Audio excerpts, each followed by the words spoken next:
Hi students, now we are going to see the lesson Organization of Life. Introduction. If you look around your school premises or in your countryside, you will be able to observe numerous varieties of animals. There are animals like amoeba which cannot be seen by our naked eye. There are animals like blue whale and elephants which are of huge size.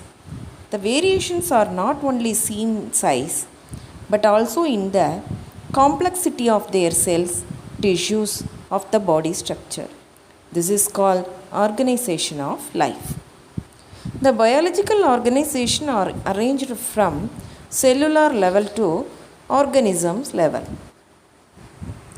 In this lesson, let us learn different levels of organization of living organism with a suitable example. Organization of cells and tissues. Cell is the smallest structural and functional unit of living organisms, and it is capable of performing specific function. It is also called the building blocks of life. Bacteria, yeast and amoeba have a single cell body and are called as unicellular organisms. Organisms such as human beings, cows and trees are made up of a large number of cells and are called multicellular organisms. Cells make up tissues, tissues make up organs, and organs make up organ systems. Prokaryotes and eukaryotes.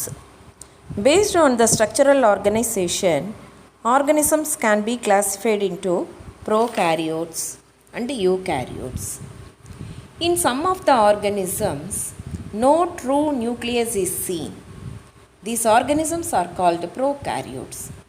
In some of the organisms, a well-defined nucleus covered by membrane is seen. These organisms are called eukaryotes. Next topic, cell. Cell is a structural and functional unit of life. Cells are often called as building blocks of life. The study of cells is called cell biology. Cell consists of cytoplasm enclosed within a membrane which contains many biomolecules such as proteins and nucleic acids. Cells vary widely in shape and size. There is a central spherical nucleus and a variety of cytoplasmic living cell organelles like the endoplasmic reticulum, mitochondria, Golgi bodies, centrioles, ribosomes, lysosomes, etc. present in an animal cell. Each cell organelle performs a specific function. Shape. Cells are of different shapes. Some cells are oval or round, while certain others are elongated. Some cells are long and pointed at both ends. They exhibit a spindle-shaped cells. Cells are sometimes quite long. Some are branched like the nerve cell or a neuron. Some of our WBC cells are amoeba-like with irregular boundaries. Next topic, tissues. Tissues are group of cells that have a similar structure and act together to perform a specific function. They are of two types, simple and complex tissues. Types of tissues. Depending on the basis of their structure and function, tissues can be classified into four types. Epithelial tissue for protection, muscular tissue for movements and locomotion, connective tissue for binding different structures of body, and nervous tissue for conduction of nerve impulses. All the complex organisms consist of only four basic types of tissues. Organ. Organs are structures made up of two or more types of tissues, organized to carry out a particular function. Example, brain, heart, lungs, kidney, liver, etc. Most organs are made up of four types of tissues. The intestine, for example, is made of epithelial tissue as the inner lining, which helps in enzyme secretion and nutrient absorption. Epithelial tissue is covered by layers of muscle cell which helps in peristaltic movements to move food. The intestine is also supplied by blood tissue which helps in transporting nutrients absorbed by the intestine and is connected to the brain through the nerve tissue which conveys instructions from the brain. Next topic, the eyes photoreceptor. The eye is one of the important sensory organs in the human body. It is composed of muscular tissue, connective tissue, neural tissue, and mainly responsible for vision, differentiation of color, and maintaining the biological clock of the human body.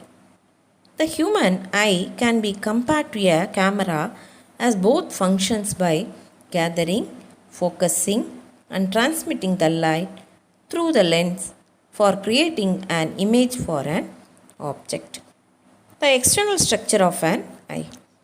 The parts of the eye that are visible externally comprise of the external structure of the eye. First one, sclera. It's a tough and thick white sheet that protects the inner parts of the eye. We know it as the white of the eye. Conjunctiva. It is a thin transparent membrane that is spread across the sclera. It keeps the eyes moist and clear by secreting small amounts of mucus and tears. Next, cornea. It is a transparent layer of membrane that is spread over the pupil and the iris. The main role of the cornea is to refract the light that enters the eyes. Iris. It is a pigmented layer of tissues that make up the colored portion of the eye. Its primary function is to control the size of the pupil depending on the amount of light entering it. Pupil. It is a small opening located at the middle of the iris. It allows light to come in. The internal structure of an eye. The internal structure of the eye includes the following parts. First one, lens. It is a transparent biconvex and an adjustable part of an eye made up of protein. The lens, with the help of the cornea, refract light focused on the retina, therefore creating images on it. Retina, it is a layer present at the back of the eye where all the images are formed. It is the third and innermost coat of the eye which is very sensitive to light because of the presence of photoreceptors, that is rod and cone cells. The retina functions by converting the light rays into impulses and sending the signals to the brain through the optic nerve. Optic nerve, it is located at the end of the eyes behind the retina. The optic nerve is mainly responsible for carrying all the nerve impulses from the photoreceptors to the human brain, without which vision would not be possible. Aqueous humor, it is a watery fluid that is present in the area between the lens and the cornea. It is responsible for the nourishment of both the lens and the cornea. Vitreous humor, it is a semi-solid, transparent, jelly-like substance that covers the interior portion of the eyes. It plays an important role in maintaining the shape of the eye and also causes refraction of light before it reaches the retina.